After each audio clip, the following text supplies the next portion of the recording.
பணி நிரந்தரம் உள்ளிட்ட கோரிக்கைகளை வலியுறுத்தி தூய்மை பணியாளர்கள் சட்டப்பேரவையை முற்றுகையிட்டு போராட்டம் நடத்தப் போவதாக அறிவிக்கப்பட்டுள்ளது. சென்னை உயர்நீதிமன்றம் வெளியே இது தொடர்பாக உழைப்போர் உரிமை இயக்கத்தின் தலைவர் பாரதி செய்தியாளர்களை சந்தித்தார். அப்போது பேசிய அவர், 75 நாட்களாக பாதிக்கப்பட்டுள்ள தூய்மை பணியாளர்களுக்கு நியாயம் கேட்டு திமுகவின் தேர்தல் வாக்குறுதியை நிறைவேற்ற கோரி சட்டப்பேரவையை முற்றுகையிட உள்ளதாக குறிப்பிட்டார்.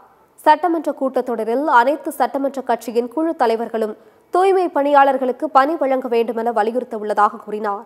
தூய்மை பணியாளர்களுக்கு அரசு காலை உணவு கூட வழங்காமல் இருப்பதாகவும் பாரதி குற்றம் சாட்டினார். அடுத்து தொழிலாளிக்கு சும்மா இருக்க போறதில்ல. எல்லா எம்எல்ஏ அலுவலகம் எம்எல்ஏ வீடுகளுக்கு போய் மனு கொடுக்க போறாங்க. இந்த 2 மண்டலத்திலையும் மொத்தம் 7 எம்எல்ஏ தொகுதி வருது, போறாங்க. பெண் தூய்மை பணியாளர் போறாங்க.